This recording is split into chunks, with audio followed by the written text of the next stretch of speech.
Nemathi Property Management. Contact 7667008999. அன்னை furnitures, அன்னை திருமண சீர்வரிசை பொருட்கள், டிவி, ஃபிரிட்ஜ், வாஷிங் மெஷின் உள்ளிட்ட 200க்கும் மேற்பட்ட பொருட்கள் அடங்கிய திருமண சீர்வரிசை ரூபாய் 99,000 மட்டுமே. தமிழகம் முழுவதும் இலவச டோர் டெலிவரி. தொடர்புக்கு 7550144440 9345044044. அதிமுக தரப்பில் தோல்விலாம் இல்லை, எங்கள் வாக்கு சதவீதம் அதிகரிச்சிருக்குன்னா சொன்னால் கூட 21 முதல் தொடர் தோல்வி, 19லேருந்து எடுத்துக்கிட்டான் இல்லையா, தொடர் தோல்விகள். அண்ட் எடப்பாடி பழனிசாமி, ஜெயலலிதா இல்லை. பிளான் ஏ விஜயோடு on what terms. And Selvi Jayalalithaa Thiru Vijayakanth அவர்களுக்கு என்ன தொகுதியை ஒதுக்கினாரோ அந்த அளவுக்கு அல்லது அதற்கு குறைவாகத்தான் அதிமுகவால் ஒதுக்க முடியும். திரு விஜய் அவர்களுக்கு 80 சீட்டுகள் துணை முதல்வர் கேட்கிறார் என்றால் சரி என்று ஒப்புக்கொண்டால், ஒப்புக்கொண்டதே பலவீனமா இல்லையா? அப்படியே ஒருவேளை அவர்கள் வரக்கூடாது என்று உறுதியாக நினைத்தாலும் திமுக அவர்களை வெளியே தள்ளக்கூடிய சூழ்நிலைக்கு இட்டு செல்லும். சாம்சங் ஒரு சிறந்த உதாரணம். எந்த முன்னேற்றமும் இல்லாமல் அந்த தொழிலாளிங்க திருப்பி வேலைக்கு போயிருக்காங்க. இப்போது கூட தாவேக கட்சியை சேர்ந்த சில பேர் முணுமுணுத்துக்கிட்டு புஷி ஆனந்தின் செயல்பாடுகள் சரியில்லை, இந்த 90 லட்சத்தில் எங்களுக்கு சீட்டு கொடுக்கல எத்தனை பேர் பிச்சுக்கிட்டு போவோம். அண்ணன் திரு சீமான் அவர்கள் போல ஒரு கணிசமான வாக்குகளை நீங்கள் வைத்திருக்கிறீர்கள் என்பது மட்டும்தான் பொருள். 20% இருந்தாலும் ஜெயிக்க போறீங்களா? ஜெயிக்க முடியாது. அப்புறம் எதுக்கு சார் உங்களுக்கு நான் துணை முதல்வர் பதவியை தூக்கி கொடுக்கணும்? கூட்டணி அமைச்சருக்கு எதுக்கு ஒத்துக்கணும்? விஜய் கட்சிக்கு புதிய பொறுப்பில் சேர்ந்த ஆதவ அர்ஜுனா 45 சீட்டுக்கு போட்டி போடுறதுக்காக நாங்கள் கட்சி ஆரம்பிச்சிருக்கோம். எம்எல்ஏ ஆதவ கட்சி ஆரம்பிச்சுன்னு கேட்குறாரு அவர். ஒரு ஸ்ட்ராட்டஜியாக இருக்குமோ? என்ன ஸ்ட்ராட்டஜி? இந்த மாதிரிலாம் சொல்லி பார்ப்போம். நல்ல ஸ்ட்ராட்டஜி, முட்டு சந்துக்கு அழைத்து செல்லும் ஸ்ட்ராட்டஜி. எந்த விஜய் அவர்கள் எந்த பிரசாந்த் கிஷோரை மேடையில் அழைத்து பிரதர் இன் ஆர்ம்ஸ் என்று சொன்னாரோ, பிரசாந்த் கிஷோர் வந்துட்டார், ஜன்சூரஜ் கட்சியோட கூட்டணி அமைச்சு 200 சீட்டில் வெற்றி பெறுவேன் என்பதுதான் அன்று திரு விஜய் அவர்கள் உலகிற்கு சொன்ன செய்தி. அல்லது இணை முதலமைச்சர் புதுசாக ஒன்று உருவாக்கும், புது ஐட்டம். துணை முதலமைச்சர் பழசியா நிறைய பேர் இருந்தாங்க. இணை முதலமைச்சர் அண்ணன் இணை யாருக்கும் கம்மி கிடையாது.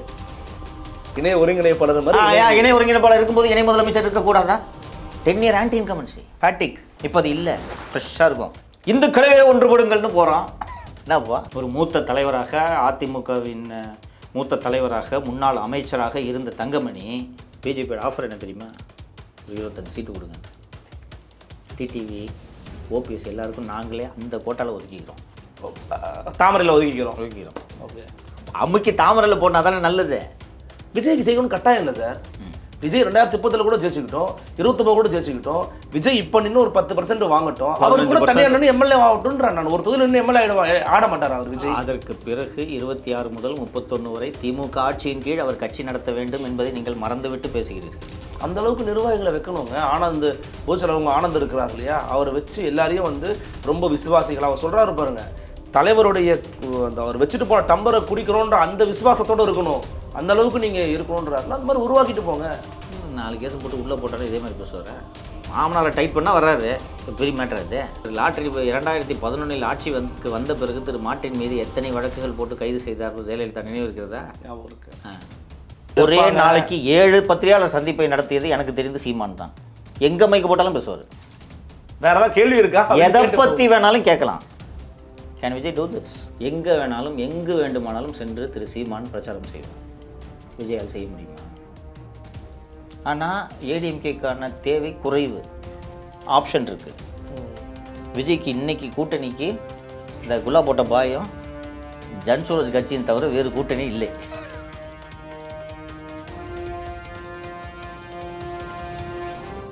ஃபோர்த் எஸ்டேட் தமிழ் நேயர்களுக்கு அருள்மொழிவர்மனின் அன்பார்ந்த வணக்கங்கள். இது உங்கள் ஃபோர்த் எஸ்டேட் தமிழ் வழங்கும் பெருதனும் பெருதுகள் நிகழ்ச்சி. இன்றைக்கு நம்மோடு மீண்டும் இணைந்திருக்கிறார் சவுக்கு ஊடகத்தின் ஆசிரியர், அரசியல் திறனாய்வாளர், மரியாதைக்குரிய திரு சவுக்கு சங்கர் அவர்கள். வணக்கம். வணக்கம் அருள்மொழி. எப்படி இருக்கீங்க? நல்லா இருக்கீங்க. மிக்க மகிழ்ச்சி. 2 நாள் கழிச்சு உங்களை சந்திக்கிறேன். இன்றைக்கு அண்மையில் நம்ம நடந்துகிட்டு இருக்கிற பொலிட்டிக்கல் சினாரியோஸ் இன் தமிழ்நாடு பார்க்கும்போது ஒரு புதிய விஷயத்தை முன்வைக்கிறாங்க. ஏன்னா 2024 கடைசியாக எடப்பாடி பழனிசாமியும் அதிமுக அவர் 2 பேருமே அவங்களுடைய தீம் என்னவா இருந்துச்சுன்னா, நாங்கள் திமுகவை எதிர்க்கிறோம், பிஜேபி எதிர்க்கிறோம், நாங்கள் 2 பேருமே எதிரியாக தான் நாங்கள் பார்க்குறோம் அப்படின்றத சொல்லிட்டு ஆரம்பித்தாங்க. நாங்கள் அலையன்ஸ் அதுக்காக பிரேக் பண்ணியிருக்கோம், அவங்கள தான் நாங்கள் தோத்தோன்னு சொன்னாங்க.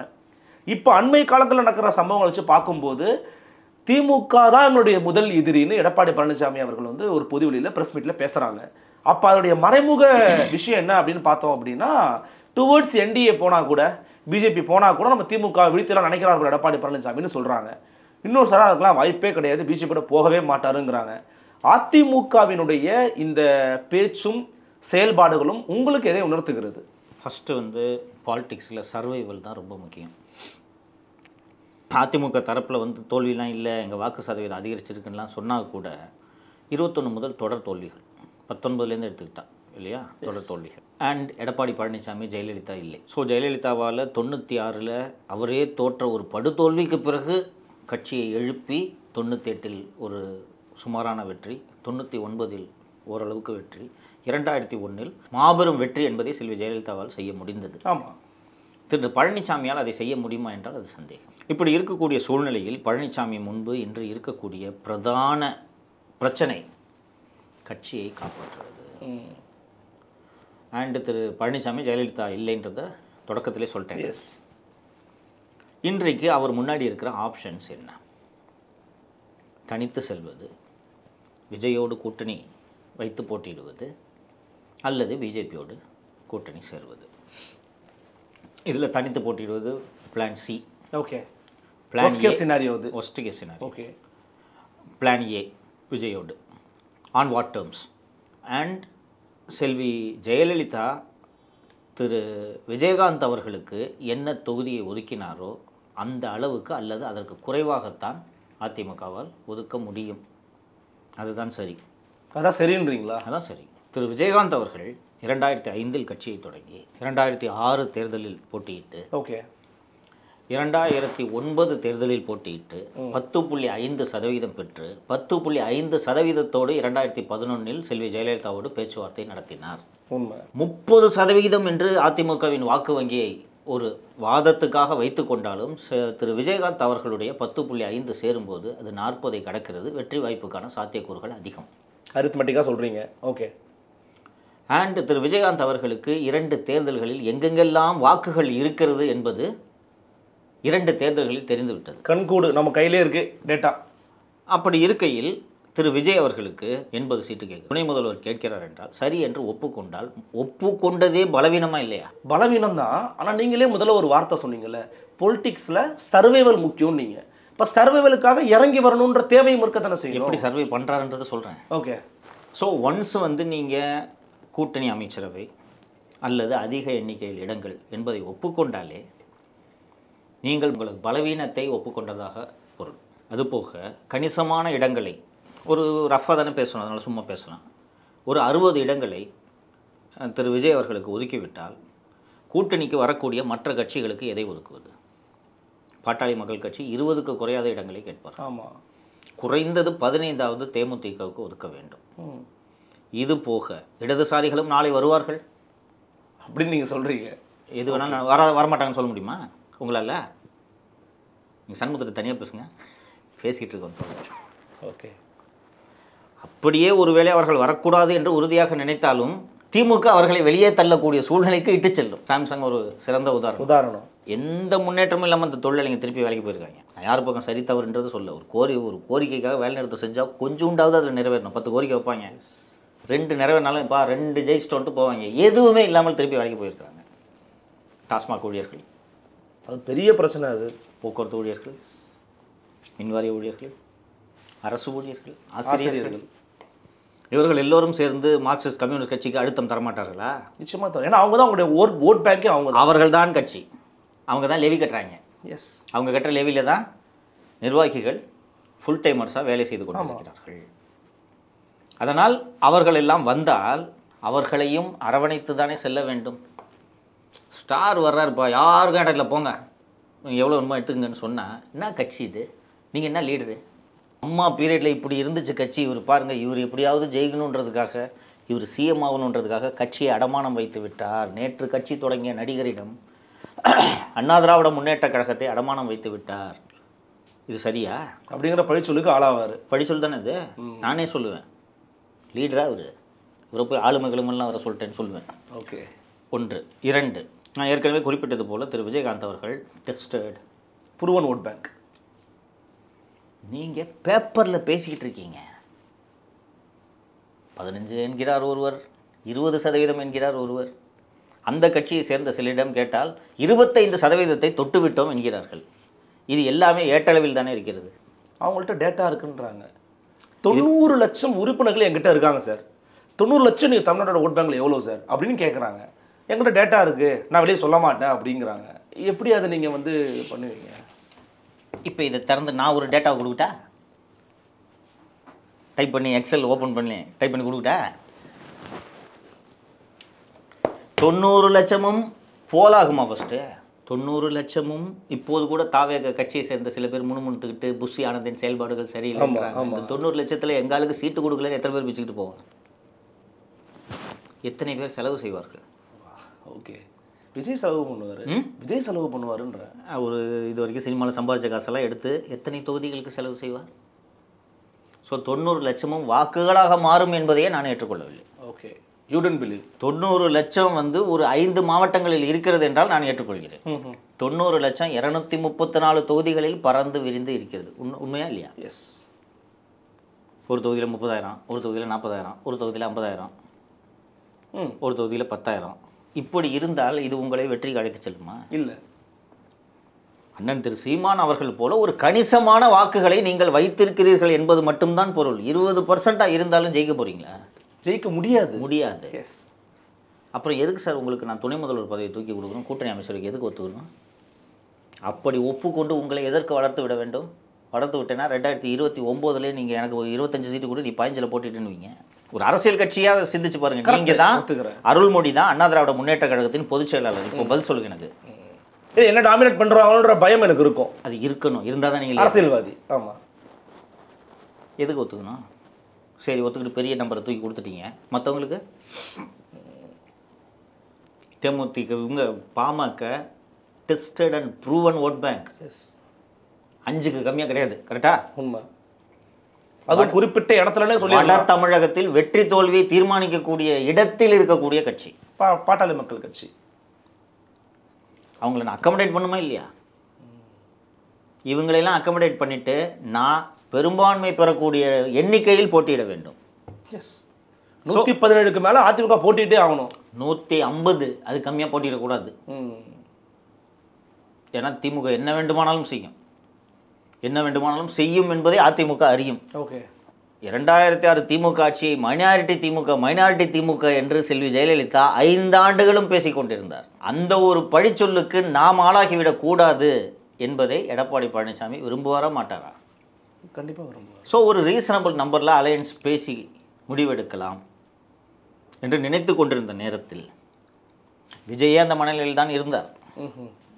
நினைத்து கொண்டிருந்த நேரத்தில் விஜய் கட்சிக்கு புதிய பொறுப்பில் சேர்ந்த ஆதவ அர்ஜுனா 45 சீட்டுக்கு போட்டி போடுறதுக்காக நாங்கள் கட்சி ஆரம்பிச்சிருக்கோம். எம்எல்ஏ ஆதவ கட்சி ஆரம்பிச்சுன்னு கேட்குறாரு அவர். அப்போ என்ன கவுன்சிலர் கட்சி ஆரம்பிச்சிங்களா? சட்டமன்ற உறுப்பினர் எம்எல்ஏ தான். 44 எம்எல்ஏக்குன்னா 4 எம்எல்ஏக்கு தேசிய கட்சி முக்கின்னு இருக்குதுங்க பிஜேபி.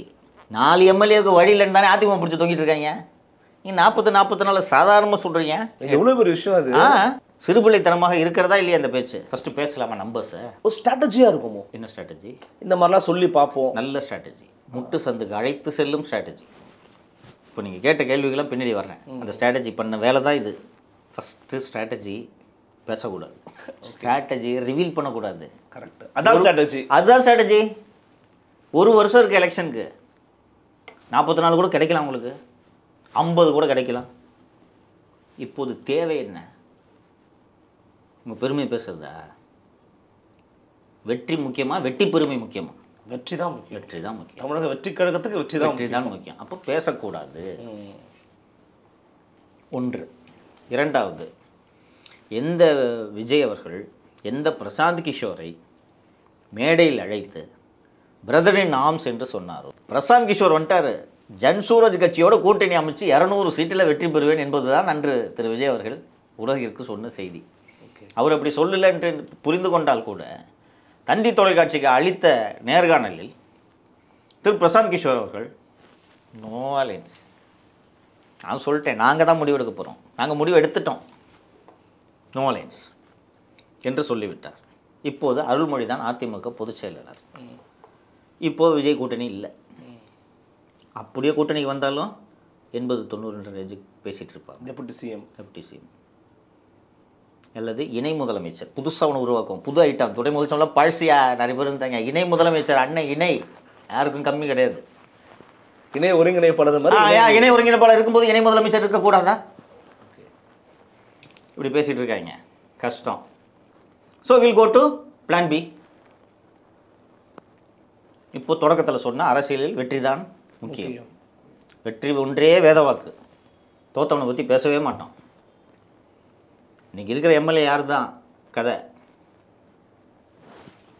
இன்பதுரை தான் முன்னாள் எம்எல்ஏன்னு சொல்லுவோம். 45 ஓட்டில் ஜெயிச்சார். அப்பாவு தோத்தது தான். ஏன் அப்பாவுப்பா இருந்துட்டு போப்பா. யார் ஜெயிச்சது? யார் எம்எல்ஏ? அதை வச்சு தான் பேசுவாங்க. அப்போ பிளான் பி பிஜேபியோடு இன்னும் ஒட்டும் இல்லை, உறவும் இல்லை சொன்னாரா? சொன்னார். அதை விட ஒரு வார்த்தை போய் முன்னாள் அமைச்சர் ஜெயக்குமார் சொன்னாங்க, உங்களால தாங்க நாங்கள் தோத்தோன்னே சொல்லிட்டோம் என்று சொன்னார். அடிச்சுக்கிட்டாங்க அண்ணாமலையும் எடப்பாடி பழனிசாமியும். பனிப்போர் நடந்தது. இப்போது விஜய்க்கு ஒரு செய்தியை சொல்ல வேண்டும். நீங்கள் கனவுலகில் வாழ்ந்து கொண்டிருக்கிறீர்கள். நீங்கள் பிரசாந்த் கிஷோருடைய ஜன்சூரஜோடு கூட்டணி அமைத்து நீங்கள் வெற்றி பெறுங்கள். எங்களுக்கு ஜன்சூரஜோடு கூட்டணி அமைத்து வெற்றி பெறும் தந்திரம் எங்களுக்கு தெரியாது. நாங்கள் தமிழகத்தில் இருக்கக்கூடிய கட்சிகளோடு கூட்டணி அமைக்கிறவர்கள். அதனால் பாரதிய ஜனதா கட்சியோடு கூட்டணி அமைப்பதற்கு அதிமுக தயாராக இருக்கிறது என்ற செய்தியை அவர் சொன்னது நமக்கல்ல, விஜய்க்கு. ஓகே, எடப்பாடி விஜய்க்கு தான் நியூஸ் சொல்கிறாரு. My options, I have options. Okay, உங்களுக்கு தான் ஜன்சூரஜை தவிர யாரும் இல்லை. ஜன்சரோஜன் திரும்பி என்ன சொல்றீங்க? ஒரு ஃப்ளோல வந்திருக்கிறாரு, அவர் பார்ட்டி வச்சிருக்காரு பீகார்ல. ஸோ ஒரு பிரசாந்த் கிஷோர் சொன்னாரா இல்லையா? நீங்க அவருக்கு வியூக வகுப்பாளரா? இல்லை. விஜய் இங்கே வந்து பிரச்சாரம் செய்வார். ஏன்னா பீகார்ல விஜய் ஃபேன்ஸ் இருக்காங்க. அவர் இங்கே வந்து பிரச்சாரம் செய்வார், நான் அங்கே போய் பிரச்சாரம் செய்வேன்னா கூட்டணி தானேப்பா. ஓகே, இல்லை சொல்லுங்க, என்ன வியூக வகுப்பாளர் கிடையாதுன்ட்டாரு. உதவி ஃப்ரெண்டு நட்பா வர்றாரு. நட்பு அரசியல் என்ன நட்பு? நட்புனா ஸ்க்ரீனுக்கு பின்னாடி வச்சுக்க, மேடைக்கு முன்னாடி என்ன நட்பு உனக்கு? அப்போ கூட்டணி. ஸோ நீங்கள் வேணால் ஜன்சூரஜ் கட்சி கூட கூட்டணி வச்சுக்கோங்க. நாங்கள் பிஜேபி, பாமக, தேமுதிக, புதிய தமிழகம், கிருஷ்ணசாமி அண்டு இந்த புதிய நீதி கட்சின்னு சின்னதாக ஒரு கட்சிகள் சேர்ந்து நாங்கள் போட்டியிடுகிறோம். இப்போ பிளான் சிக்கு வருவோம். அதிமுக தனித்து, தேமுதிக அதிமுக. ஃபஸ்ட்டு தேமுதிக இருக்காது, அதை சொல்லிடுறேன். ஓகே, ராஜ்யசபா சீட்டு கொடுக்க மாட்டேன்னு இல்லை, போ தனியாக. ஓகே, அன்னி போயிடுவாங்க. அண்ட் இப்போது இருக்கிற 66 கூட தொட முடியாத நிலை போகலாமா போகாதா? தனிச்சுனாங்கன்னா போக வாய்ப்பு இருக்குது. அப்போ பிளான் பி பெட்டர் இல்லையா பிளான் சியை விட? Okay, plan B better. அது வந்து ப்ரூவனாகவும் இருக்குது. பட் 21 உங்களுக்கு அது வெற்றியை கொடுத்துச்சா தோல்வியை கொடுத்துச்சா? 21ல் 10 இயர் ஆன்டி இன்கம்பன்சியை ஃபைட் பண்ணிக்கிட்டு தோல்வியை தழுவினோம், வெறும் 1.5%. ஓகே, 5 இயர் ஆன்டி இன்கம்பன்சியோட திமுக சண்டை போடும்போது இந்த 3.5% டிஃப்ரென்ஸ் மெர்ஜ் ஆகி ஏன் வெற்றி பெறக்கூடாது? அதிருப்தி இருக்கா இல்லையா? ஆட்சி மேலே அதிருப்தி இருக்கு. கூட்டணி கட்சிகளே அதிருப்தி இருக்கு. நாங்கள் அந்த 3.5% விட்டது 10 இயர் ஆன்டி இன்கம்பன்சி ஃபேட்டிக். இப்போ அது இல்லை, ஃப்ரெஷ்ஷாக இருக்கும். இந்துக்களே ஒன்றுபடுங்கள்னு போகிறோம். என்னப்பா ஒன்றுபட்டா அடுத்து என்ன? வெற்றி ஒன்று தான் வேத வாக்கு அரசியலில் சொல்லிட்டேன். சிறுபான்மை நலன் இதெல்லாம் கேட்பீங்க நீங்கள். சிறுபான்மை தான் ஓட்டு போடலையா? உங்களுக்கு தான் பிரிஞ்சு வந்தேன். எங்களுக்கு அளித்த நேர்காணலில் தேர்தலுக்கு முன்பு ஐயா பழக்கருப்பையா ஒருவர் தான் இந்த விஷயத்தை குறிப்பிட்டார். சிறுபான்மையை சப்போர்ட் பண்ணணுங்க எடப்பாடிக்கு. அது பண்ணலைன்னா என்ன ஆகும்னா, இவங்க எப்படி பார்த்தாலும் ஓட்டு போட போகிறதுலன்னு எல்லாரும் கைவிட்டுருவாங்க. அவன் நிற்கணும் அப்படின்ட்டு ஒரு இது சொன்னார், ரொம்ப முக்கியமான பாயிண்ட்டு. சரி, இப்போ நீங்கள் எடப்பாடி இருந்தால் போடலை எப்படியா? அவங்க வேறு எப்போ பாரு ரகசிய கூட்டணின்னு சொல்லிட்டு இருக்காங்க. எப்படி இருந்தாலும் அந்த சிறுபான்மையினரோட 10% வாக்கு வரப்போகிறதில்ல. எதுக்கு இந்த ரகசிய கூட்டணி? அவர் தான் பலமுறை சொல்லியிருக்காரு. இந்த பாருங்கள், இந்த ரகசிய கூட்டணி, கள்ள கூட்டணி இதெல்லாம் எங்களுக்கு தெரியாது. கூட்டணி நேரம் வைப்போம். அண்டு பெரும்பான்மை வாக்குகளை, பெரும்பான்மை மதத்தினரின் வாக்குகளை பெறுவது இந்தியா முழுக்க டெஸ்டட் ஃபேக்டர் தானே. உண்மைதான். ஆனால் இது வரைக்கும் அதிமுகவோட ஃபார்மல் அது கிடையாது. அம்மையா ஜெயலலிதா அப்படி பண்ணது கிடையாது. சரிங்க, முன்னாள் எடப்பாடி ஐயாவே அது மாதிரி பண்ணது கிடையாது. இன்னைக்கு நான் அவர் இதை பண்ண போறாருன்னு நான் சொல்லலை. புரியுது. இப்போ நான் ஜெயிக்கணும் என்ன வழி சொல்லுங்க? பிளான் சி ரூல்ட் அவுட்ன்ட்டீங்க நீங்கள் இல்லையா? Plan C ruled out. Plan C rule out ஆச்சுன்னா அதுக்கப்புறம் நான் பொதுச் செயலாளராக இருப்பேன் இல்லையான்றதே சந்தேகம். கரெக்டா? இல்லை பிளான் ஏக்கு ரொம்ப ட்ரை பண்ணலாமே, இன்னும் கொஞ்சம். பிளான் ஏக்கு ட்ரை பண்ணுறதுக்கு தான் ஏன் பிளான் பி என்கிட்ட இருக்குன்றத சொல்கிறாரு. ஓகே, இப்போது தமிழகத்தில் இருக்கக்கூடிய கட்சிகளோடு கூட்டணி வைக்க வேண்டும், பீகார் கட்சியோடு கூட்டணி வைத்தால் நாம் வெற்றி பெற முடியாது என்பதை விஜய் புரிந்து கொள்வாரா இல்லையா? நீங்கள் தாமதமாக நேர்காணலுக்கு வந்திருக்கீங்கன்னு நினைக்கிறேன். விஜய் புரிந்து கொண்டு எடப்பாடிக்கு பதிலையும் சொல்லிவிட்டார். ஓகே, மகளிர் தினத்தில் என்ன சொன்னார் வாழ்த்து செய்தியில்? நம்ம திமுகவை தோற்கடிக்கணும். எப்படி தோற்கடிக்கணும், எப்படின்னு சொன்னார்? மகளிருக்கான பாதுகாப்பு இல்லாமல் இருக்குது. வேற ஒரு வார்த்தையை பயன்படுத்தினார். சரியா கட்டுறதுனால நாம எல்லாரும் சேர்ந்து. எஸ், சேர்ந்துனா என்ன மகளிர் சேர்த்தா? இல்லை இல்லை இல்லை, எடப்பாடிக்கு பதில் சொன்னால் அதுக்கு மீனிங் என்ன? ஓகே ஓகே, நாம் எல்லாரும் சேர்ந்து. அவசரப்படாதீங்கண்ணே, அவங்கள சேர்க்காதீங்க. அவங்க மட்டும் நான் வரேன், வரேன் கொஞ்சம் வெயிட், அவங்க மட்டும் வேணாம், அவ்வளவுதான். இந்த இஷ்யூ ஆக்சுவலி முடிஞ்சிருச்சு. ஓ, அவங்கள்ட்ட ஓப்பனாக சொல்கிறேன், அதிமுக தலைவர்களோடு பேசிய பிறகு சொல்கிறேன், அவர்கள் யாருக்குமே பாரதிய ஜனதா கட்சியோடு கூட்டணி வைப்பதில் ஓப்பு கிடையாது. பட் நான் ஒன்று சொல்கிறேன், அதாவது இப்போ நம்ம ஜேர்னலிஸ்ட் சரௌண்டிங் இருக்கிறதுனால ஒரு டாக் நம்ம காதுகளை போட்டுக்கிட்டே இருப்பாங்க.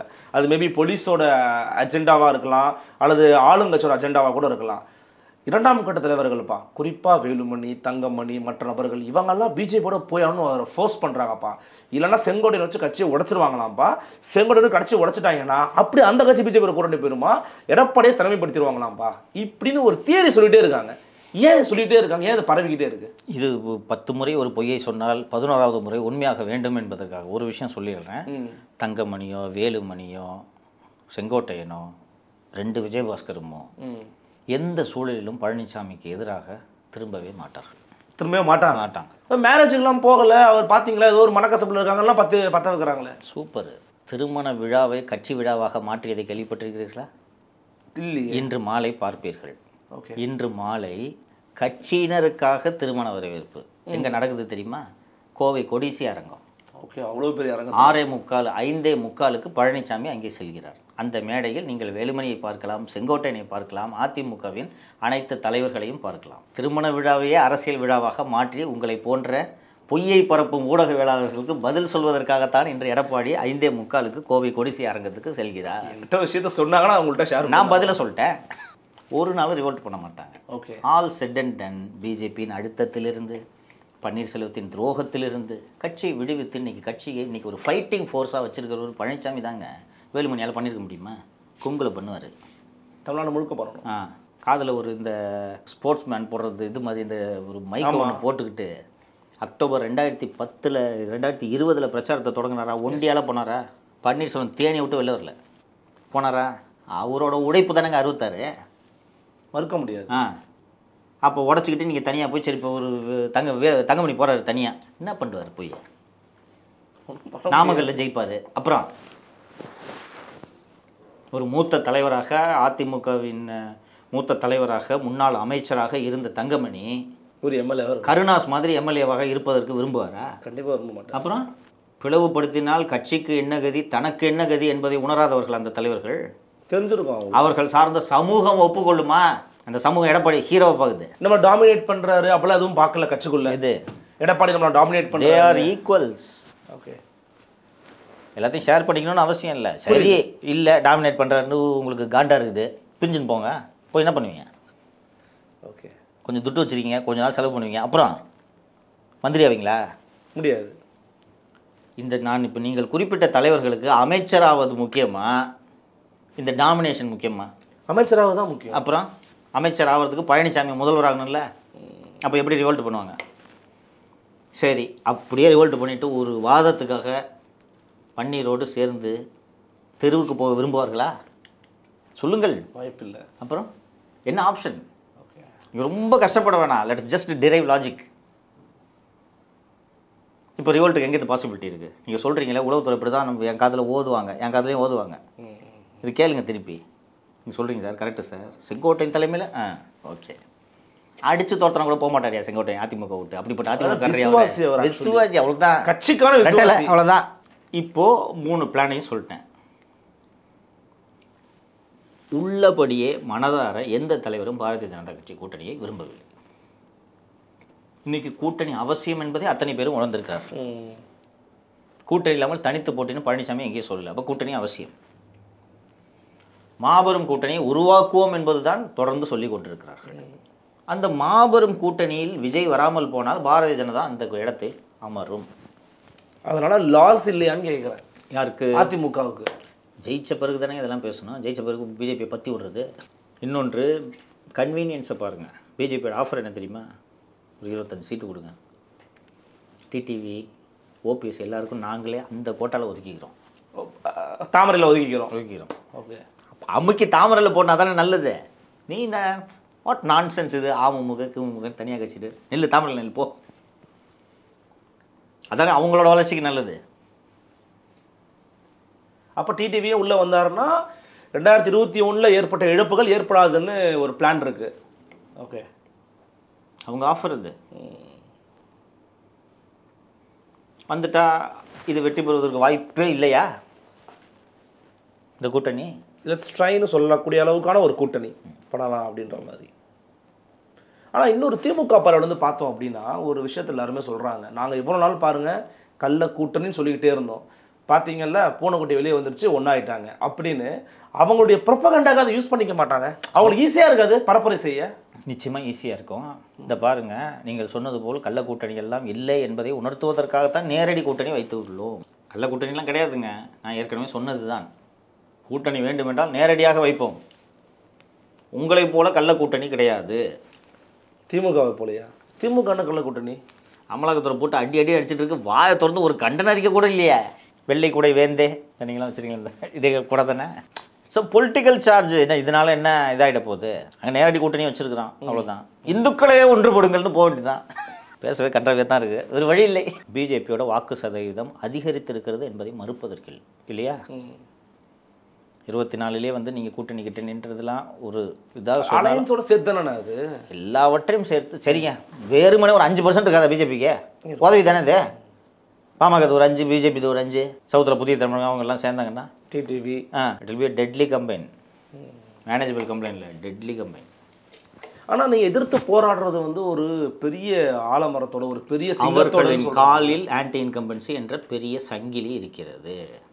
நீங்கள் நினைக்கிறது போலலாம் இவ்வளோ ஈஸியாக இன்கம்பன்சி இருக்குங்கிறாரு சிஎம். நீங்கள் ஆன்டி இன்கம்பன்சி அவர் பாட்டுக்கு ஊரே ரொம்ப எவ்வளோ கேவலமாக பேச முடியுமோ பேசிச்சு திருப்பி வந்து என்ன அப்பான்னு கூப்பிட்றது சந்தோஷமாக இருக்குன்னு சொல்கிறாருன்னா அவர் எந்த உலகத்தில் வாழ்ந்துட்டு இருக்காருன்னு புரிஞ்சுங்க. ஃபஸ்ட்டு சொல்லியிருக்க கூடாது. அது ஒரு பிராண்டிங் ஸ்ட்ராட்டஜின்னு அதான் சொல்லியிருக்க கூடாது. சரி, ஸ்டார்ட் பண்ணீங்க, அது ரொம்ப மோசமாக பூமராங் ஆகிடுச்சு இல்லையா? ஊரே கேவலமாக பேசுது. எதிர்கட்சி தலைவர்கள்லாம் நேரடியாக விமர்சனம் பண்ண ஆரம்பிச்சிட்டாங்க. சரி, இது மொக்க வாங்கிருச்சுன்றது கூட புரியாமல் திருப்பி 10 நாள் கழிச்சு திருப்பி வந்து அவர் டேடின்னு ஆரம்பிக்கிறாருன்னா இவர் எந்த உலகத்தில் வாழ்ந்துட்டு இருக்காரு? அவர் என்ன நினச்சிருக்காருன்னு கேளுங்க. நீங்கள் போய் சிஎம்கிட்ட கேட்டிங்கன்னா 31 கூட நம்பாச்சு தான் ஆக அப்படின்னுவார். அவர் ஃபேக்டரியில் எடுக்காதீங்க, விடுங்க. ஒன்றும் தெரியாது அவருக்கு, என்ன நடக்குதுன்னே தெரியாது. எப்போ ஷூட்டிங்னு கூப்பிட்டாலும் இந்த மாதிரி நீங்கள் 2 அம்பரெல்லாம் கேமராலாம் வச்சுக்கிட்டு நீங்கள் காமிச்சிங்கன்னா அவர் பாட்டுக்கு இறங்கி டெஸ்ட் பண்ணிட்டு வந்துடுவார் ஷூட்டிங். அதனால் அவருக்கு கனவுலகில் வாழ்கிறார். அதனால் அது குறித்து எந்த புரிதலும் அவருக்கு இல்லை. ஓகே, அப்போ விஜய் வந்து இப்போ சுற்றி இருக்கிறவங்கள கொஞ்சம் புரிஞ்சுக்கிட்டு அவர் ஒழுங்காக நடக்க ஆரம்பிக்கணுமா? ஏன்னா நீங்கள் விஜய் வந்தாலே அது ஒரு பிளான் ஏவாக இருக்குமான்னு சொல்கிறீங்க. பட் விஜய் வந்து இதே மாதிரியான பொலிட்டிக்ஸை பண்ணிக்கிட்டே இருந்தால் அது கூட ஒர்க் அவுட் ஆகாமல் போக வாய்ப்பு இருக்குல்ல. மேபி பிளான் பி கூட பெட்டராக இருக்கலாம் நாளைக்கு உங்களுக்கு. இப்போ பிளான் ஏ கூட நல்லா ஒர்க் அவுட் ஆகணும்னா Vijay should come to the ground. கீழே இருந்து பார்க்கணும், மக்கள்கிட்ட போய் பேசணும். இதெல்லாம் பண்ணால் தான் அந்த பிளானே ஒர்க் அவுட் ஆகிறதுக்கான சாத்தியக்கூறே இருக்குது. இப்போ வரைக்கும் அப்படி எதுவும் கண்ணுக்கு பட்டா மாதிரி தெரியலையே. விஜய் கூட்டணி சேர்ந்தாலே பிளானே ஒர்க் அவுட் பண்ணாது. விஜய் ஒர்க் பண்ணணும்னு சொன்னால் அப்போ தனி அணியில் விஜய் எப்படி ஜெயிப்பார்? விஜய்க்கு ஜெயிக்கணும்னு கட்டாயம் இல்லை சார். விஜய் 2030 கூட ஜெயிச்சுக்கிட்டோம், 29 கூட ஜெயிச்சுக்கிட்டோம். விஜய் இப்போ நின்று ஒரு 10% வாங்கட்டும், அவர் கூட தனியாக நின்று எம்எல்ஏ ஆகட்டும்ன்ற. நான் ஒரு தொகுதியில் நின்று எம்எல்ஏ ஆட மாட்டார் அவர் விஜய். அதற்கு பிறகு 26 முதல் 31 வரை திமுக ஆட்சியின் கீழ் அவர் கட்சி நடத்த வேண்டும் என்பதை நீங்கள் மறந்துவிட்டு பேசுகிறீர்கள். கட்சி நடத்த முடியாதான்? விஜய் அது விஜயே இருக்க மாட்டார். விஜயகாந்த் நடத்தும் போது விஜயகாந்த் முடியாது. ஏங்க, செல்வி ஜெயலலிதா, கருணாநிதி எதிரிகளை கையாண்டது போலவா இவர்கள் கையாண்டு கொண்டிருக்கிறார்கள்? செல்வி ஜெயலலிதா காலத்தில் என்னைக்காவது பிலோ தி பெல்ட் அட்டாக் எதிரிகள் மீது நடந்திருக்கிறதா? பண்ணதே கிடையாது. கருணாநிதி செஞ்சிருக்காரா? பண்ணதே கிடையாது. இப்போ அரசியல் ரீதியாக தான் பண்ணுவாங்க. இப்போ அப்படியே நடந்துட்டு இருக்கு. என்ன நடந்துட்டு இருக்கு? நான் திருப்பி ரிப்பீட் பண்ண விரும்பல. நடந்துட்டு இருக்கா? புரியுது. ஜெயலலிதா ஒரு படத்தை தானே டிலே பண்ணாங்க. உங்களுக்கு இனிமேல் இருக்கிறது ஒரே படம். திருப்பி சினிமாவுக்கு போக முடியாது.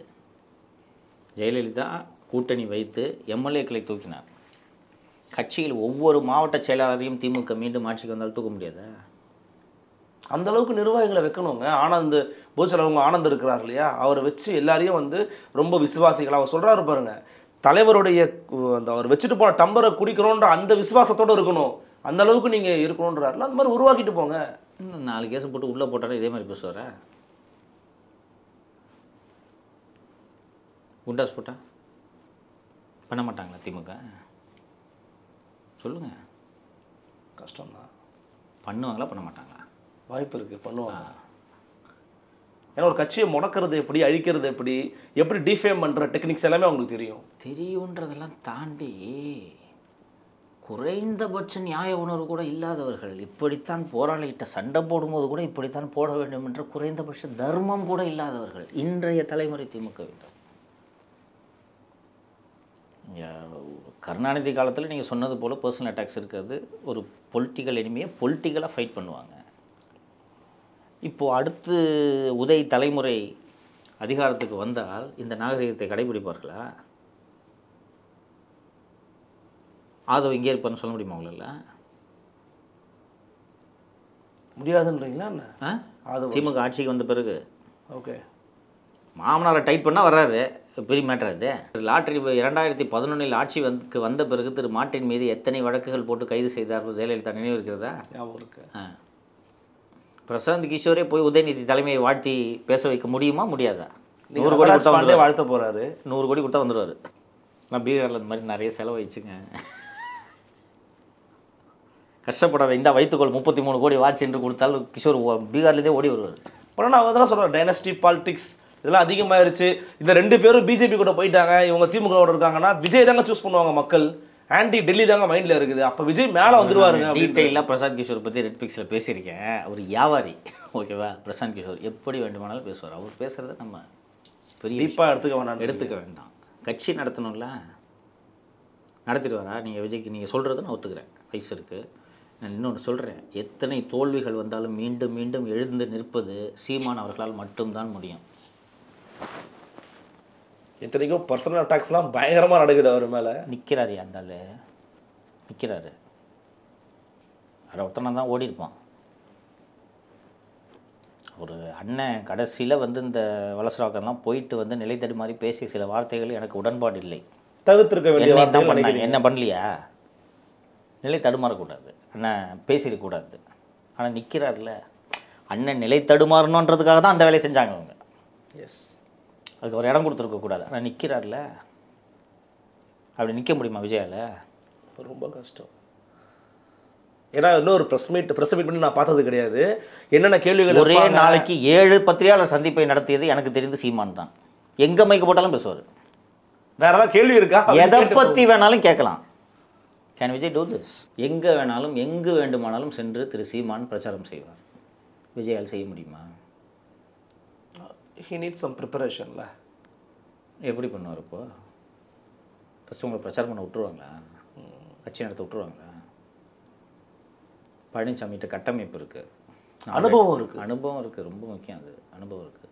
சீமானுக்கிட்டையும் 12 ஆண்டு அனுபவம் இருக்குது. உங்கள்கிட்ட என்ன இருக்குது? நடைமுறையை பேசுவோம். ஓகே, திமுக எவ்வளவு அநாகரிகமானவர்கள், எந்த எல்லைக்கு வேண்டுமானாலும் செய்வார்கள்ன்றதை இந்த 4 ஆண்டு ஆட்சியில் பார்த்துக்கிட்டோம். என்ன செய்ய மாட்டாங்க விஜய்க்கு? இன்னும் மீடியாவும் அவங்க கையில் இருக்குது, முழுமையாக இருக்குது, முழுமையாக இருக்குது. ஓகே, நான் பேசக்கூடாது என்று இவர்கள் மீண்டும் மீண்டும் முனைவது, இவன் மட்டும் பேசுகிறான். எல்லாரும் இங்கே கைக்குள்ள கொண்டு வந்துட்டோம். மெயின் ஸ்ட்ரீம் மீடியா பேச மாட்டேங்குது. இவன் தம்மா தோண்டி யூடியூப் சேனல் வச்சுக்கிட்டு அநியாயம் தொல்லை கொடுத்துனுக்குறான். எனக்கு அதில் புகுந்து எறும்பு மாதிரி. ஆமாம். அப்போ எப்படி நடத்துவீங்க? இதையெல்லாம் யோசிக்க வேண்டும். விஜய் யோசிக்கணும். நீங்கள் தான் சொல்கிறீங்க அவருக்கு வயசு இருக்குங்கன்ட்டு. ஏன் 31 ஏடிஎம்கே வர்சஸ் டிவிக்கேன்னு ஆகட்டும். இந்த தேர்தலில் போட்டிட்டு தாவேக்க அதிமுக 2 பேரும் சேர்ந்து திமுக அழிங்க. அந்த இடத்தில் தாவேக்க வளரட்டும். இப்போ தனியாக போட்டிட்டு அதிமுக அழிச்சிட்டு அரசியல் பண்ணணும்னு ஏன் நினைக்கிறீங்க? அதன் மூலம் நீங்கள் தான் கொள்ளி வைத்துக் கொள்கிறீர்கள் என்பதை புரிந்து கொள்ளுங்கள். I think the issue settled. இன்னும் 1 இயர் கருள்மொழி இவால்வ் ஆகிடும். இந்த அளவுக்கு அறிவு இல்லாமலாம் விஜய் வந்து 1000 கோடி ரூபாய் பிஸ்னஸ் விட்டுட்டுலாம் வரலங்க, வரமாட்டார். அண்ட் ஃபஸ்ட்டு தந்தி இன்டர்வியூக்கும் புதிய தலைவர் இன்டர்வியூக்கும் பிரசாந்த் கிஷோரோட பேச்சுகளில் வேறுபாடு தெரியுது. என்ன மாறுதல், அதாவது அலையன்ஸை வந்து முழுசாக வந்து இல்லை அப்படிங்கிற மாதிரி சொல்கிற அந்த டோனில் வந்து ஒரு இது தெரியுது, மாற்றம் தெரியுது. கூப்பிட்டு சொல்லியிருப்பார் Vijay. Okay. ADMK and TVK they need each other. So 2 பேருக்குமே 2 பேரோட தேவை இருக்குன்றீங்க. ஆனால் ஏடிஎம்கேக்கான தேவை குறைவு, ஆப்ஷன் இருக்குது. விஜய்க்கு இன்னைக்கு கூட்டணிக்கு இந்த குலா போட்ட பாயம் ஜன்சூரஜ் கட்சியின் தவிர வேறு கூட்டணி இல்லை. ஓகே. இப்போ என்ன ஆப்ஷன்ஸ் இருக்குது சொல்லுங்கள்? கட்சியே இல்லையா? முதல்ல கட்சி இருந்தால் தானே தேர்தலில் போட்டுருவீங்க. கட்சி இல்லைன்னா என்ன பொருள்? கட்டமைப்பு. ஓகே. என்ன இப்போ நீங்கள் வந்து ஒரு தாவேக்கா அப்படின்னு ஒரு லெட்டர் எடுத்து பிரிண்ட் பண்ணி வச்சுக்கிட்டீங்கன்னா கட்சியாது இல்லைங்க. மாவட்ட செயலாளர் அறிவிச்சிருக்கிறாரு, அவங்களுக்கு கீழே பொறுப்பாளர்களை நியமிச்சிருக்கிறாரு, இதெல்லாம் இல்லைன்றீங்க. இந்த பொறுப்பாளர்கள் மாவட்ட செயலாளர்கள் எப்படி வேலை செய்கிறார்கள் என்பதை ஒரு தேர்தலையாவது நீங்கள் சந்தித்து களத்தில் காட்ட வேண்டும் என்கிறேன். அது ஃபேக்ட் சொல்லுங்க. அதைத்தான் கட்சின்றேன் நான். ஓகே. தேர்தல் ஆணையத்தில் பதிவு செய்த கட்சிகள் என்று பார்த்தாலும் ஒரு பெரிய பட்டியல் இருக்கு. அதெல்லாம் இப்போ கட்சியா? 58 கட்சி. அதெல்லாம் கட்சி கூட்டம் போட்டாங்க. கட்சி அதெல்லாம் பார்த்துருக்கீங்களா எங்கேயாவது? ஒருத்தர் வந்து போராட்டம் பண்ணார், என்னைய கூப்பிடல, நானும் பதிவு செய்யப்பட்ட கட்சி தான் அப்படின்ட்டு. ஸோ பொலிட்டிக்கல் ஃபைட்ன்றது இட்ஸ் நாட் தட் ஈஸி. இல்லை, நீங்கள் ஒரே ஒரு விஷயம் மட்டும் விளக்கம் பெற விரும்புகிறேன். இப்போ விஜய்க்கு அந்த கிளாரிட்டி இருக்கும் அப்படின்னு நம்பினாலும் கூட எல்லாரும் விஜயை பற்றி யோசிப்பாருன்னு நீங்கள் சொல்கிறீங்க. இட்ஸ் கம் டு என் என்ட்ரான்னு சொல்கிறீங்க. ஆனால் சுற்றி இருக்கிறவங்க சரி கிடையாதுங்க, அவங்க விஜயை வேற ஒரு பக்கம் கொண்டு போகிறாங்க அப்படின்னு ஒரு பார்வையை முன்வைக்கிறவங்க இருக்கிறாங்க. அவங்க தான் கட்சியவே பில்டு பண்ணுறாங்க, ரன் பண்ணுறாங்கன்ற மாதிரிலாம் வைக்கிறாங்க. ஒரு லீடருக்கான கெப்பபிலிட்டி வந்து விஜய்கிட்ட இந்த இடத்துல சறுக்கலை பார்க்குறீங்களா, இல்லை உட்கட்சி விவகாரங்க அது அவங்க தான் பார்த்துப்பாங்க நினைக்கிறீங்களா? இரண்டும் அல்ல. விஜய் அவர்கள் இப்போது தான் அரசியலை கற்றுக்கொள்கிறார். ஓகே. நான் எங்கள் நிகழ்ச்சியில் சொன்னேன், விஜய் அவர்கள் இத்தனை நாள் தண்ணீரில் இருந்த முதலை சினிமா, அவர் தான் பாஸுங்க. தண்ணீரிலிருந்து வெளியேறி தரைக்கு விஜய் வந்து விட்டார். இங்கே அவர் பாஸ் கிடையாது. விஜய் கொஞ்சம் கொஞ்சமாக கற்றுக்கொள்கிறார். விஜயோட டே 1லேருந்து அவரோட ஆக்டிவிட்டீஸை பார்க்கும்போது he is learning every day. Okay. ஒரு விஷயம் நல்லா புரிஞ்சுங்க, விஜய் லிசன்ஸ், கவனிக்கிறாரு. நீங்கள் போய் சொன்னீங்கனாலும் கேட்டுக்கொள்வார், முடிவு அவருடையது. ஒரு முதல்வர் மாதிரி எதையுமே காதில் வாங்காத ஒரு நபர் விஜய். தன்மை விஜய் கிடையாது. ஓகே. சிஎம் பேச விட மாட்டார், தான் உங்கள்கிட்ட தான் சொல்லியிருக்கேன், பேசவே விட மாட்டார். இது தெரியாது இல்லைங்க, 31 நம்ம தான் ஆச்சு, போங்க அவ்வளோதான், எதுவுமே பேசக்கூடாது, நீ போ. தோற்று ரிசல்ட் வந்த அன்றைக்கி தான் தெரியும் எல்லா பேரும் புளியிருக்காங்க அப்படின்னு. அது வரைக்கும் அவருக்கு தெரியாது. விஜய் லிசன்ஸ். நான் இப்போ சொன்னேன்ல மகளிர் தின செய்தி, அதில் உங்களுக்கு பொருள் புரியலையா? புரியுது. பழனிசாமி சொல்கிறார், இவர் பதில் சொல்லிவிட்டார். பதில் சொல்லிட்டாருன்றீங்க. நிறைவாக ஒரே ஒரு கேள்வி. பொதுவாக ஒரு இமேஜ் இருக்குது, அந்த இமேஜ் வந்து இப்போ கிட்டத்தட்ட கிரியேட் ஆயிருச்சு. 2026 திமுக தான்ப்பா, ஏன்னா திமுகவோட அலையன்ஸ் பார்ப்பா அப்படியே பிச்சு பேசுகிறாமல் அருமையான ஒரு அலையன்ஸ் வச்சுருக்கிறாங்க. எல்லாரும் ஒன்றா இருக்கிறாங்க. முதலமைச்சரோட பர்த்டேக்கு முதலமைச்சர் கூட அதிகமாக பேசலை. கூட்டணியில் இருக்கிற ஒருத்தரும் விஜயை திட்டி, விஜயை அடித்து, விஜயை உதச்சி, ஐயா முத்தரசெல்லாம் அவ்வளோ வந்து பேசியிருந்தாங்க. அப்போ இவ்வளவு கூட்டணி ஸ்ட்ராங்காக இருக்கும்போது, இவங்க எல்லாரும் இவ்வளவு பிணைப்பாக இருக்கும்போது வீழ்த்துவது எளிதான காரியம் அல்ல அப்படிங்கிற ஒரு பார்வை வர ஆரம்பிச்சிருச்சு. திருப்பி அவங்க தான்ப்பா அப்படின்னு. அந்த பார்வை நீங்கள் எப்படி பார்க்குறீங்க? முழுமையாக நான் இது பார்வை என்று சொல்வதை விட இது ஒரு மாயை. இந்த மாயையை திமுக திட்டமிட்டு கட்டமைக்கிறது. ஓகே. அந்த கூட்டணி கட்சிகள்லாம் வந்து அவர் புகழ்ந்து பேசினாங்கன்னு சொன்னீங்க, மேடை இருக்கும்போது சொல்லிடுவாங்க, சார் நீங்கள் அவருக்கு பர்த்டே, அவருக்கு நீங்கள் ஒரு கிஃப்ட்டுன்னு கொடுக்குறதா தான் விஜய் 4 குத்துங்க அப்படின்னு முத்திர சார் சொல்ல பிரமாதமாக பண்ணிவிடுவோம் அப்படின்னு போய் நேற்று கட்சி தொடங்கிய நடிகன்னு 2 திட்டு தரணும் சிஎம். கரெக்ட். இல்லை, ஆக்சுவலி எனக்கு என்ன டவுட்டுன்னா, நீங்கள் சொன்ன மாதிரி தான் பேப்பரில் தான் பார்ட்டி இருக்குது, கட்டமைப்பு இல்லை. விஜய் அவ்வளோ சின்சியராக டிஎம்கே வாட்ச் பண்ணுதா? விஜயை தவிர எதையுமே வாட்ச் பண்ணல. அங்கே ஊர்ந்து அதிமுக என்ற ஆமை முன்னேறிச்சு கொண்டே இருக்கிறது தினந்தோறும். இல்லை, எடப்பாடி பற்றி தான் பேசுவார், அதிமுக பற்றி தான் அவங்க பேசணும். இவங்க வந்து பிஜேபி அடிமைகள் ஏதோ திட்டிகிட்டே இருப்பாங்க. ஆனால் விஜயை புதுசாக அட்டாக் பண்ணிட்டே இருக்காங்க இவங்க. விஜய் இவர்களின் சிந்தனையில் புகுந்து தினந்தோறும் தொல்லை கொடுத்து கொண்டிருக்கிறார். அவர் பெருசாக ஆக்டிவிட்டியே பண்ணலையே சார். அப்பவே இப்படி விஜய் ஏன் கட்சி ஆரம்பிச்சார்? பொலிட்டிக்கல் எனிமியை திமுக வீழ்த்தணும், கொள்கை எதிரி பிஜேபியை வீழ்த்தணும், இதுதான் வச்சு ஆரம்பிச்சாரு. இது ஒரு பர்சனாலிட்டி கிளாஷ். ஃபஸ்ட்டு அதை புரிஞ்சுக்குங்க. ஓகே, 2 நடிகர்களுக்கு இடையே நடக்கக்கூடிய மோதல் இது. Who is the next actor? ஓ, அப்போ நீ உதயநிதி நச்சதா ஒத்துக்கவே இல்லையா? இல்ல நான் அந்த பொருளை சொல்ல. நீ ரொம்ப ஒஸ்ட்பா. இல்ல நான் அந்த மாதிரி பொருளை நீ அந்த பொருள் தான். நான் 2 நடிகர்னு சொல்றேன். நீ யாரு? விஜய் அஜித் வந்துருச்சு. நான் விஜய் அஜித்னு யோசிச்சேன். உண்மையிலேயே நான் விஜய் அஜித்னு யோசிச்சேன். இப்போ அரசியல் பிரச்சனை. அப்போ அவர் நடிகல எந்த படத்துல. எனக்கு அந்த கருத்து தான். ஆனா நான் இவ்வளவு வெளிப்படையா சொல்ல மாட்டேன். நான் உண்மையிலேயே தப்பு அருள்மொழி. இது அவரே நடிகர்லன்னு தான் போனேன். எல்லா படமும் அவரே ப்ரொடியூஸ் பண்ணது, வேறு வழி இல்லாமல். இது ஆக்சுவலி நீங்கள் நல்ல பாட்டம் லைன் எடுத்து பார்த்தீங்கன்னா இது பர்சனாலிட்டி கிளாஷ்.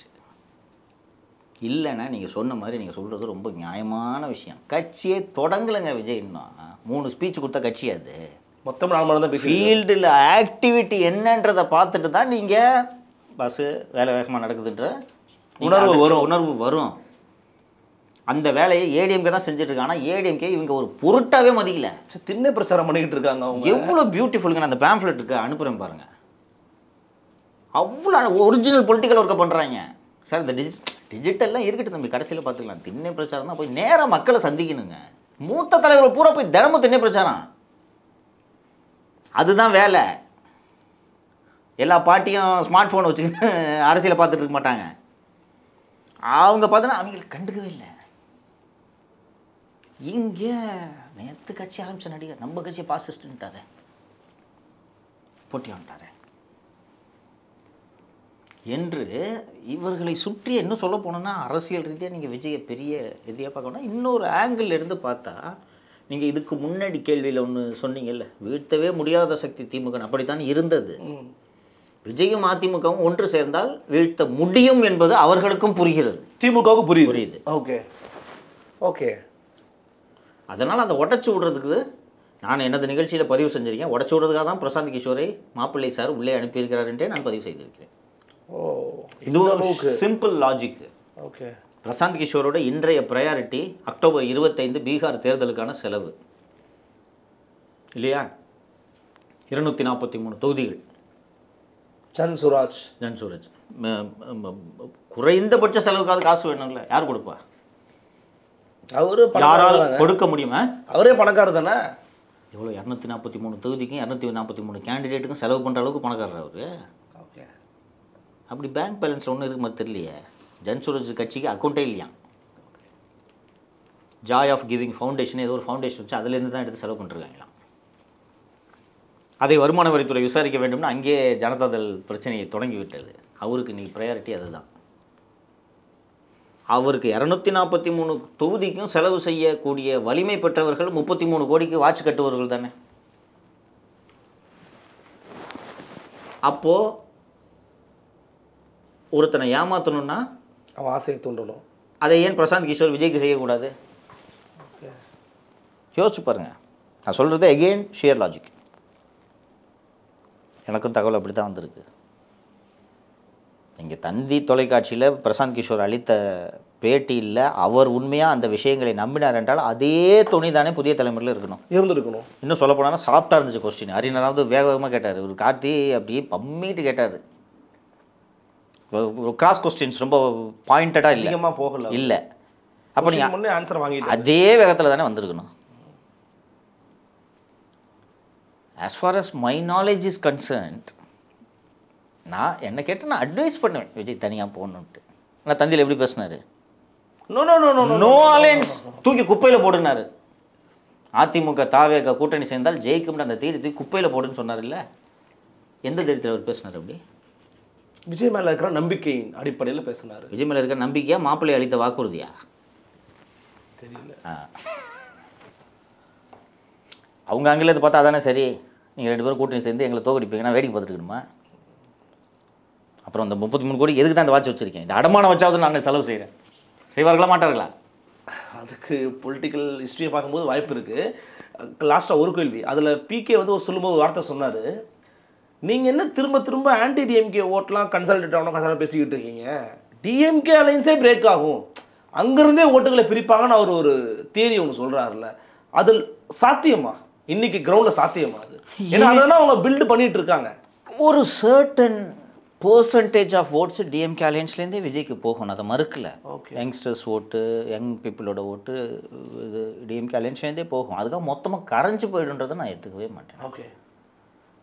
மொத்தமாக நேற்று வரைக்கும் உதயசூரியன் சொல்லிட்டு பேசிக்கிட்டு இருந்தவன் விஜய் கட்சி ஆரம்பித்த உடனே எனக்கு குடும்ப அரசியல் பிடிக்கலன்ட்டுலாம் அப்படியே மாறிடுவாங்கலாம் சொல்ல முடியாது. இன்னும் ஒரு 25% 30% கன்சிஸ்டண்ட்டாக வச்சுருக்காங்க. ஓகே. அதை கரைக்கிறதுக்கு என்ன நடந்து போச்சு? இப்போ உடஞ்சிச்சா கட்சி? அந்த மாதிரி சூழ்நிலையில் தான் இந்த ஸ்டாட்டிக் ஓட் பேங்க் உடையும். அப்படி ஒன்றும் நடக்கலையே. He'll take some percentage from all parties. Okay. From every party, எல்லா பார்ட்டிலையும் ஒரு ஸ்மால் ஃப்ராக்ஷனை வந்து விஜய் கண்டிப்பாக எடுப்பார். அது அந்த ஓட்டு தானே அவருக்கு வரும். புதுசாக இங்கே வானத்துலேருந்து வரும் இருக்கு இல்லை, எல்லா கட்சியிலேருந்து நாம் தமிழர் இல்லை. அது ஒன்லி ஃப்ரம் ஆன்டி டிஎம்கேவா நான் கேட்குறேன். ஆன்டி டிஎம்கேல இருக்கிறது மட்டும் தான் விஜய் பிரிப்பார்ப்பான்ற ஒரு தேதி எல்லா பார்ட்டிலேருந்தே எடுப்பாருன்றேன். ஃப்ரம் டிஎம்கே ஆல்சோ, எல்லா பார்ட்டி, டிஎம்கே ஆல்சோ, விசிகே, பிஎம்கே, தேமுதிக, நாம் தமிழர், எல்லா கட்சியிலேருந்து எடுப்பார். ஓகே. அந்த கோர் ஓட்டர்ஸ் போக மாட்டான், இந்த வேவரிங் ஆதரவாளர்கள் அந்த மாதிரி இருக்கவங்களும் கொஞ்சம் எடுப்பார். அதான் பிரச்சனை. அதான் பிரச்சனை. ஒரு இங்கேருந்து உடஞ்சி 15% அங்கே போகுதுன்னு சொன்னால் கொஸ்டின் இல்லை. எம்ஜிஆர் உடச்சி எடுத்துன்னு போனார். ஆமாம், உண்மை. அது மாதிரி போனால் தட் இஸ் டிஃப்ரெண்ட்டு. டிஎம்கே 1957 தேர்தலில் இருந்து உருவாக்கிய வாக்கு வங்கி தான் 67 பலனளித்தது. ஒரே நாள் திமுக வாக்கு வங்கிலாம் வந்துடல. 43 கட்சி ஆரம்பிச்சு அப்படியெல்லாம் ஆட்சிக்கு வரல. 57 போட்டிட்டு 15 சுயேட்சை, 62 போட்டிட்டு 50 எம்எல்ஏ, 67 சுதந்திரா கட்சி உள்ளிட்ட சில கட்சிகளோடு கூட்டணி வைத்து எம்ஜிஆர் பேண்டேஜ் போட்ட அந்த படத்தை தமிழகம் முழுக்க ஒட்டித்தான் அவர்களும் வெற்றி பெற்றார்கள். அதனால் எங்கேருந்து எடுப்பார் நீங்கள் சொல்லுங்கள்? அவர் இன்னைக்கு இதில் ஃபெலிக்ஸ் கிட்ட எக்ஸ்பிளைன் பண்ணியிருக்கேன். 1/3 ஓட்டு அப்படியே விடுன்றாரு பிகே இல்லையா? ஆமாம். ஒரு 1/3 டிஎம்கே ஏடிஎம்கேக்கு ஓட்டு போடுறாங்க. அந்த 1/3 ஃப்ராக்மெண்டட். ஓகே. பல இடங்கள் செதறி கிடக்கு. சுயேட்சைட்ட கிடக்கு, சின்ன கட்சிகள்கிட்ட கிடக்கு. நாம் தமிழர் அந்த 1% தான் வரும், அந்த 1/3 தான் வரும். ஓகே. முழுசாலாம் உடையாது, பாதிலாம் உடையாது. எப்படி ஒன்று அப்படியே எப்படி வரும்? என்ன லாஜிக் இது? எப்படி சரியா இருக்கும் சொல்லுங்க? ஒரு அண்ணன் திரு சீமான் அவர்கள் 12 வருஷமா கட்சி நடத்திட்டு இருக்காரு. அவரால் ஏன் அதை செய்ய முடியல? அவரால் ஆட்சி அமைக்கக்கூடிய அளவுக்கு வெற்றி பெற முடியவில்லை என்றாலும் ஒரு 20% தொற்றுக்கணும்ல, 15% தொற்றுக்கணும்ல. 8 கஷ்டம் 12 வருஷம் கழிச்சு தான் 8 தொடுறாரு. இப்போதான் மாநில கட்சி அங்கீகாரம் பண்ணிருக்காங்க. இதுக்கு 12 வருஷம் இருக்கு உழைப்பு. அப்போ எப்படி வந்து நீங்கள் 8 உடனே அப்படியே வந்தாலும் 20% வாங்குவீங்களா? மேக்ஸிமம் நான் சொல்கிறது எனார்மஸ் அமௌண்ட். எனார்மஸ். வாங்கினாலும் பிரயோஜனம் இல்லையா? ஒன்றும் பண்ண முடியாது. சீட் கன்வர்ஷன் நடக்காது. அப்போது மீண்டும் திமுக ஆட்சியில் அமைப்பது தலையில் கொள்ளியை எடுத்து வைத்துக் கொள்வது அதானே? கடைசியில் திமுக பிடிஎம்னு பேர் வரும். பேர் வர்றது மட்டும் இல்லாமல் தமிழ்நாட்டை படுகுழியில் தள்ளிய பாவத்துக்கு ஆளாவார், சாபத்துக்கு ஆளாவார். ஒரு முறை திமுக ஆட்சியை இந்த நாடு தாங்காது.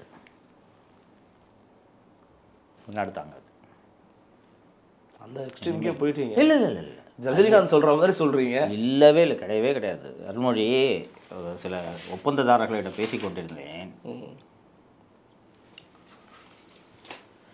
ஏடிஎம்கே பீரியடில் 7.5% 9% கமிஷனு. ஓகே. 25% எடுத்த உடனே வாங்கிடுறாங்க இப்போ இந்த பீரியடில். ஓகே.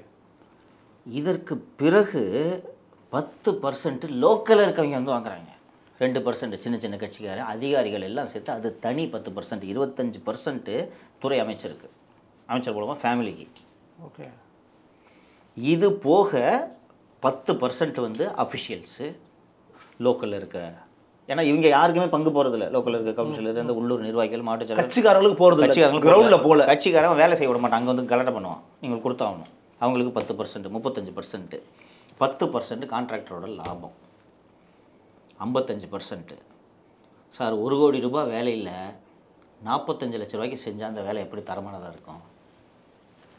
மோசமாக தான் இருக்கும். நாங்கள் வேலையே செய்கிறதில்ல சார், நாங்கள் சென்ட்ரல் கவர்மெண்ட்டுக்கு போயிடுறோம். சரி, என்ன அங்கே காசு வாங்கறதில்ல சார், வாங்குறாங்க.